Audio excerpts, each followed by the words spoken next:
A pillar of justice, David Miller, cuffed and detained. But what happened next shocked the nation and sparked a movement for change. His quiet dignity would redefine justice itself. David Miller, a man whose very presence commanded quiet respect, was just easing his sleek black sedan into a highway rest stop, a brief pause before his vital noon meeting with the governor of Michigan. Dressed impeccably, a symbol of the justice he served for over 2 decades, as a district court judge, he radiated calm competence. His leather briefcase, filled with crucial policy documents, sat innocently on the passenger seat. He was a pillar of fairness, known statewide for his measured wisdom. But in an instant, all that dissolved.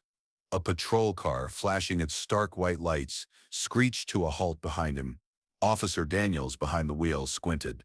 A black man, alone in a luxury car at a rest stop. His mind leaped to suspicion. He radioed for his partner, Officer Harper, then, without waiting, stormed out. David, ever composed, lowered his window, his hands clearly visible on the steering wheel. "Good morning, officer," he greeted, his voice even. "Is everything all right?" Daniels didn't answer immediately. He scanned David, a gaze so dismissive, it barely masked its outright prejudice. "Got a report of a stolen vehicle matching this description," he clipped, seen leaving a gas station nearby. "Stolen?" David blinked, not from fear but utter bewilderment. "I'm not aware of any such report," he countered, his confusion evident. "I just stopped for a few minutes, before heading into the city. I can show you my registration, if you'd like." Instead of accepting, Daniels took a threatening step back, his hand resting on his holstered weapon. "Step out of the vehicle, now." His bark ripped through the quiet air, laced with an ugly assumption of guilt. David's gaze hardened, just a flicker. He wanted no confrontation on this roadside, yet he would not crumble. Slowly, deliberately, he opened the door and stepped out, his tall frame still, his composure a shield. As Officer Harper's cruiser arrived, the tension had already spiraled. Daniels had David standing, hands raised, at the back of his own car. Harper merely watched, a flicker of uncertainty on her face, but she said nothing. "What exactly am I being accused of?" David asked, his voice firm despite its quiet restraint. "I have done nothing wrong." Daniels offered no reply. Instead, he simply walked to David's car, reached inside without a word, and began ransacking the glove compartment. "Officer," David stepped forward, his voice ringing with clarity, "I do not consent to a search of my vehicle." That was all Daniels needed. "That's obstruction," he snarled, a triumphant gleam in his eyes.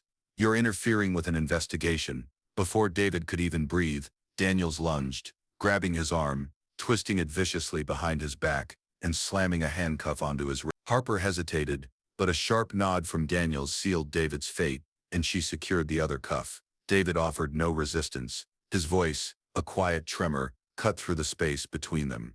"You are making a serious mistake." The chilling scene unfolded before a handful of weary travelers, some sipping coffee, others stretching stiff legs. A young college student, glued to her phone, was already recording, her shaky voice whispering, "This is insane. He didn't do anything." Across the lot, an old veteran sadly shook his head, murmuring, "That man doesn't look like he stole a thing." Daniels and Harper, oblivious, focused only on parading David to their cruiser, as if he were a dangerous criminal. But David walked with an astounding dignity, his head held high, not from arrogance, but a profound, quiet disbelief. Decades of honorable service, countless accolades, a lifetime of legal wisdom. Could it all be reduced to a racial profile, a baseless presumption, in a single brutal moment? Sitting in the back of that police car, David said nothing. He stared out the window, past the blurring landscape, searching for something deeper than the unfolding nightmare. He wasn't angry yet, not quite. He was calculating, thinking, planning. He possessed a silent truth, a knowledge the officers didn't. This wasn't going to end the way they imagined.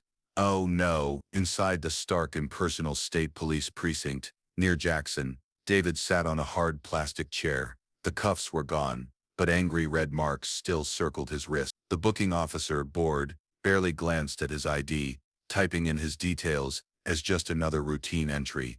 To them, David was simply another middle-aged black man, suspected, brought in. His calm demeanor, his refusal to yell or argue, only made him seem more suspicious in their eyes. People who stayed calm, they thought, must be hiding something. They saw guilt, not the profound discipline of a man who had dedicated his life to justice. Officer Daniels strode past the holding area repeatedly, each time his eyes burning with thinly veiled irritation. Officer Harper lingered in the background, looking increasingly uneasy, but silent. David had been held for nearly 2 agonizing hours. No phone call, no explanation, just an oppressive wait. 3 times, he had politely, clearly, requested to contact his office, explaining his crucial meeting in Lansing. Each time, his plea was brushed aside, or simply ignored. Around him, the precinct hummed with low conversations, keyboard clicks, the crackle of radio. Other officers drifted in and out, their glances fleeting, dismissive. Some even smirked. They noticed his expensive suit, the polished shoes, his upright posture, but it only made him a curiosity, fodder for whispers. "Thinks he's special," someone muttered. David heard it. He didn't flinch. Finally, Daniels sauntered back into the holding area, leaning against the wall, arms crossed, a mocking sneer on his face. "So, you gonna tell us why you were sitting there with your engine running, casing the area, waiting for someone?" David looked up, his voice still, unwavering. "I was reviewing directions on my phone. I had a meeting in Lansing. That's all." Daniels scoffed. "You people always got a story." Harper shifted uneasily behind him, still silent. David offered no further response. He knew their game. They wanted him to snap, to give them a reason to escalate further. But he wouldn't. He had spent too many years on the bench, listening to the tragic stories of young men, unheard, unseen. He would not feed that cycle, never. Then a new presence. Sergeant Sarah Jenkins, a woman in her early 50s, with shrewd eyes that missed nothing, her graying hair neatly pulled back, swept through. She stopped, her gaze falling on David. "How long's he been here?" she asked, her voice sharp, cutting through the precinct's drone. "Almost 2 hours," came a casual reply from a nearby desk. "Obstruction and vehicle match." Jenkins' brow furrowed. She walked over to David. "Sir, have you been advised of your rights?" David nodded. "Yes, ma'am, but I've not been permitted to call my office. I've asked multiple times." She studied him, her sharp gaze softening, intrigued by his calm, precise tone. "What's your name again?" she pressed. "David Miller," he stated, "and I strongly recommend someone checks that name before this mistake gets bigger." Daniels chuckled derisively. "He's been pulling that important man act since we brought him in." Jenkins shot Daniels a withering look. "That's enough." She turned back to David.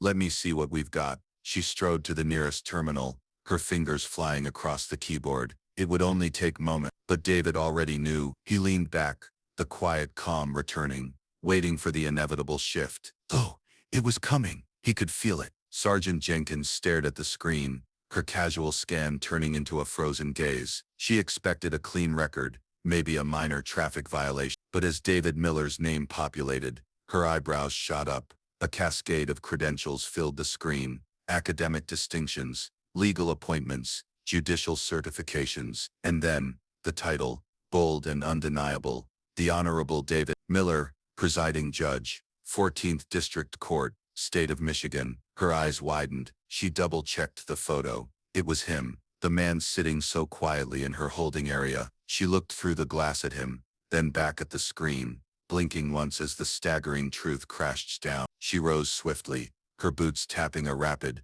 sharp rhythm across the floor. As she reached the holding area, Daniels still leaned, smug and oblivious. Harper stood nearby, pointedly avoiding David's gaze. Jenkins said nothing at first. She simply opened the door and stepped inside. David looked up, his composure unshaken. "You said you had a meeting in Lansing," she began, her voice tight with suppressed shock. "Yes," David confirmed. "At noon, I was invited to a justice reform roundtable with the governor." Jenkins took a ragged breath. "And you, Judge David Miller," he stated. A slight, knowing nod, a beat of heavy silence, then Jenkins' voice, barely a whisper of awe. "Your Honor, I apologize. This should never have happened." Behind her, Daniels jolted upright. "Wait, what do you mean, Your Honor?" Jenkins turned slowly, her gaze colder than ice. "You arrested a sitting state judge without probable cause. You searched his vehicle without a warrant, and you denied him his right to contact legal counsel." Her voice remained steady,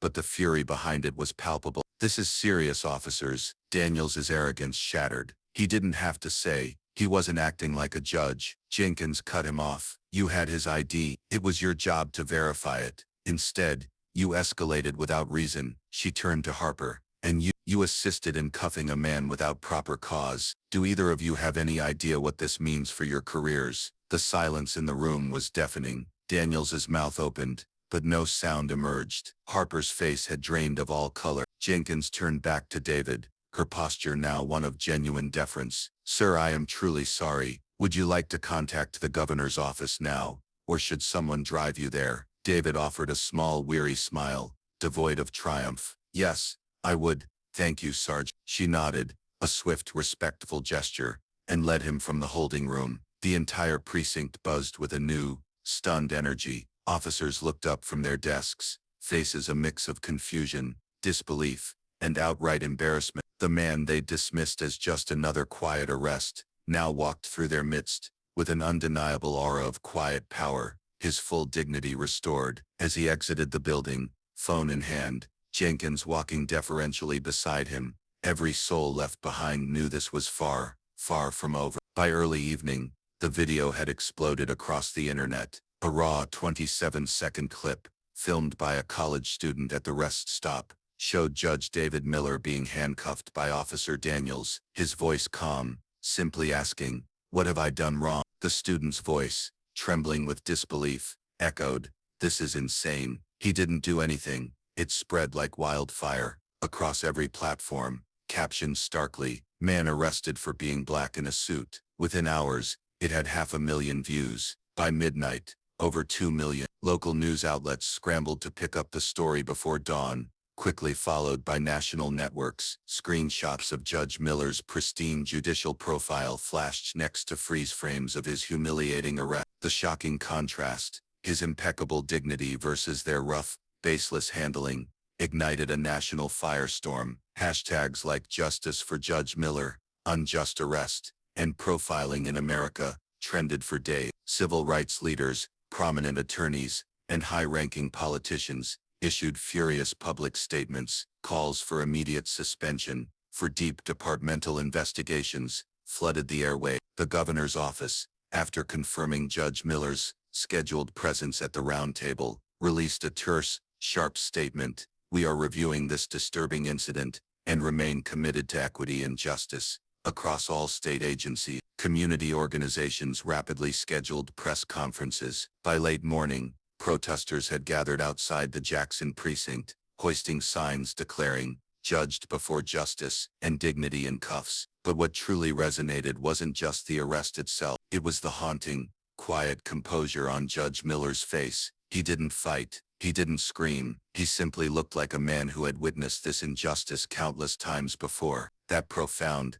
silent strength struck a nerve, making him a potent symbol not merely of wrongful arrest, but of how deeply racial bias permeated the system, even reaching someone at its very pinnacle. Inside the precinct, the atmosphere had become a suffocating shroud of shame. Officer Daniels had been summoned to an emergency review meeting, his arrogance replaced by palpable fear. Harper remained silent, visibly shaken. Sergeant Jenkins, now working tirelessly, fielded relentless calls from internal affairs, frantic media, and legal counsel. She was cooperating fully with the state attorney general's office. The smirks and laughter had vanished. A copy of the viral video, an inescapable testament, had been emailed to every computer in the building. Many officers watched it with tight jaws, their faces etched with quiet humiliation. Younger officers, especially the rookies, whispered amongst themselves, a fragile hope in their voices. Could this finally be the moment for real change? For once the system's blinding spotlight had turned inward,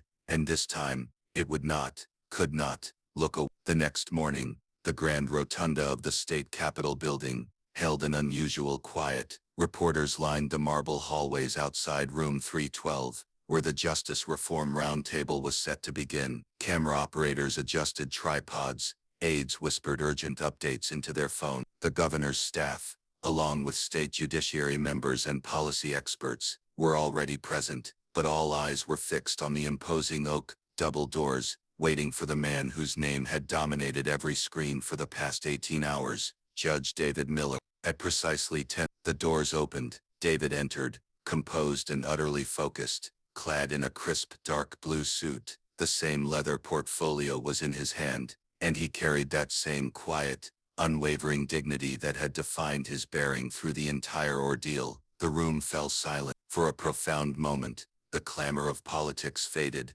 replaced by something deeply human. Everyone rose, not out of protocol but out of genuine, collective respect. He offered a brief nod, and took his seat at the head of the table. The governor, facing him, leaned forward, his voice sincere. "Judge Miller, we are truly honored to have you here." David responded simply, "Thank you, Governor. I believe the timing speaks for itself." Before policy discussions began, David requested to address the room. "Yesterday morning," he began, his voice steady, yet resonating with an unshakable gravity that filled the chamber. "On my way to this very meeting, I was stopped, detained, and handcuffed by two of our state police officers. There was no warrant, no probable cause, only a baseless suspicion tied, I believe, not to my actions, but to my appearance. The video speaks for itself." He paused, letting the weight of his words settle. "This isn't just about me. I am not the first person this has happened to, and unless we act, I will not be the last." Across the table, several officials nodded solemnly. A young assemblywoman discreetly wiped a tear from her eye. David continued, "We often speak of trust between law enforcement and the community, but trust cannot exist without accountability, and dignity, especially the dignity of innocent people, can never be optional." After his remarks, the entire agenda of the round table shifted. What had been planned as a technical discussion about training and hiring practices transformed into something intensely urgent. Video clips were replayed, legal experts offered powerful testimony, and civil rights leaders were immediately summoned into the room. Then came the truly unexpected moment. An emergency hearing was called to review misconduct charges against officers Daniels and Harper, and in an unprecedented move, Judge Miller himself was appointed to oversee the session. As a neutral authority, he hesitated, wishing to avoid any perception of personal bias, but after the governor's legal counsel confirmed there was no ethical conflict, David accepted. 2 hours later, in the lower chamber, Daniels and Harper entered a formal review session, packed with media, state staff, and a few determined community. Their earlier bravado had evaporated. Daniels was pale,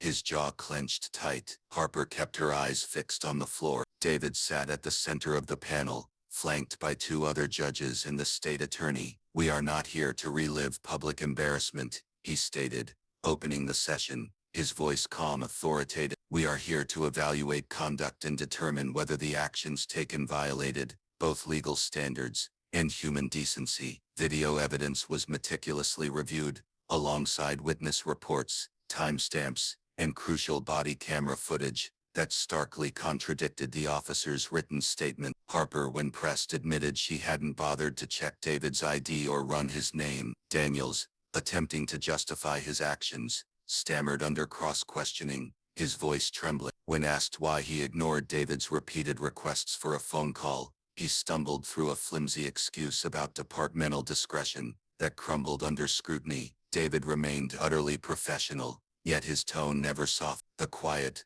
unyielding authority in his voice made it chillingly clear. The days of casual abuse and unchecked power were finally ending. Starting now, starting here, the review session concluded. Just after the panel of judges, after hours of scrutinizing evidence, hearing witness accounts, and reviewing legal statutes, reached a unanimous decision. Officers Daniels and Harper were found to have acted with flagrant negligence, violated established protocol, and utterly failed to uphold the basic rights of the individual they detained. The ruling unequivocally recommended both officers be suspended without pay, pending a full investigation by the state attorney general's office. The official wording was stark, leaving no room for doubt. The incident reflected a severe misuse of authority, deeply rooted in personal bias, and a dangerous lapse in professional judgment. When David read the final recommendation aloud, the room was steeped in a heavy silence. Daniels said nothing,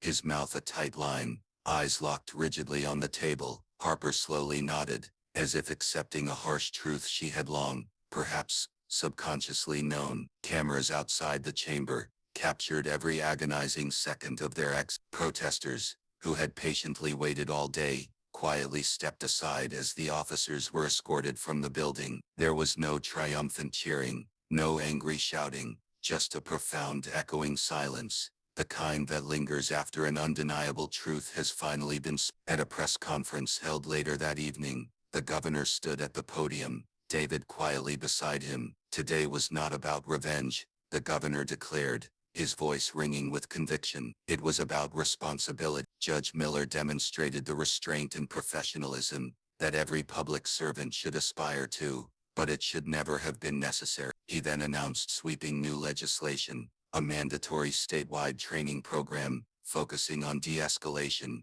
racial bias recognition, and constitutional rights. Furthermore, the governor proposed an independent oversight committee to investigate all future complaints against law enforcement across every county. When the press asked David if he wished to comment, he stepped forward, his eyes steady, his presence unwavering. "What happened to me," he began, "happens to people without a camera watching, without a title behind their name, without someone to speak for them. This isn't just my story, it's a symptom of a deeper wound in our society. But I believe wounds can heal with enough sunlight, enough truth, and enough accountability." His words resonated deeply, sparking immediate action. Within a week, police departments statewide initiated audits of past arrests. Community town halls were organized, buzzing with fervent discussion. Legal clinics sprang up, offering free counsel to citizens who believed they had been unlawfully detained. And across social media, the image of Judge Miller standing in the Capitol, not angry, not vengeful, but utterly firm, became a powerful emblem of justice finally done right. As for Daniels and Harper, their suspension triggered an internal review not only of their recent actions, but of every single case they had handled over the past 3 years. Disturbing mistakes began to surface, long unchecked patterns of misconduct. David, meanwhile, quietly returned to his courtroom. He never once mentioned the incident from the bench, never showed special favor, never altered his tone. Yet, those who entered his courtroom now did so with a new profound awareness. They understood something vital. Justice was not merely a word carved into stone above the courthouse door. It was a living standard, one David Miller was fiercely determined to uphold, even when it meant standing alone against the tide. 3 months later, on a bright spring afternoon, Judge David Miller stood on the wide stone steps outside the Michigan Law Enforcement Training Academy. Nearby, trees were bursting into bloom, and a gentle breeze stirred the flags over. Before him stood a new class of cadets, 52 recruits in crisp uniforms, eyes forward, shoulders squared. This was the inaugural graduating class trained under the groundbreaking new bias awareness and accountability standard. Each cadet had undergone extensive courses in community engagement, de-escalation strategies, and constitutional rights. These reforms, once deemed controversial, had now become the absolute cornerstone of modern law enforcement training. And it all began with one viral video, one terrible moment, and one man who chose to stand firm against injustice. David had been invited as a guest speaker, though he had declined numerous public appearances since the incident. This invitation felt profoundly different. This wasn't about cameras or headlines. It was about planting seeds in fertile ground, where real change could grow. As he approached the podium, the academy director offered a deeply respectful nod. David adjusted the microphone, and in his calm, steady voice, he began. 3 months ago, he articulated, I stood on the other side of a badge. I was treated not as a judge, not even as a man, but as a threat, based solely on a glance and a guess. That experience could have made me bitter, consumed by anger, but instead, it made me more committed, not to punishment, but to a higher purpose. He paused, allowing his words to settle, to resonate with the eager young faces before him. You are not just here to enforce laws, he continued, his voice gaining a quiet power. You are here to protect dignity. That starts with how you see people, every single person, not as a risk, not as a statistic, but as someone's father, someone's sister, a neighbor, a friend, a human being. The recruits listened intently, their expressions more thoughtful than rigid,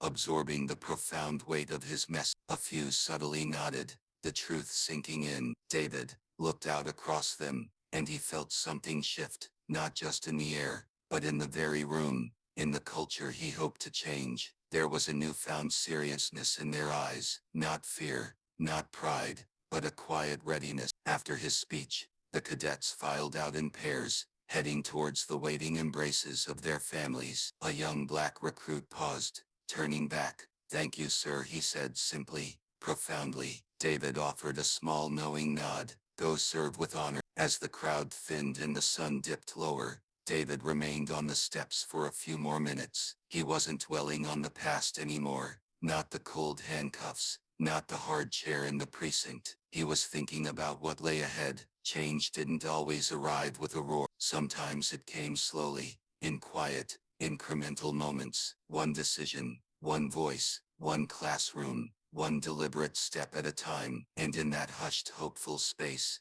David Miller allowed himself to believe, perhaps, just perhaps, justice was finally beginning to rise on a new kind of foundation. One built, not on fear, but on unwavering fairness. David Miller walked away from the academy steps that day, not as a victim, but as a dedicated builder of a better future. He knew the path to true reform would be arduous.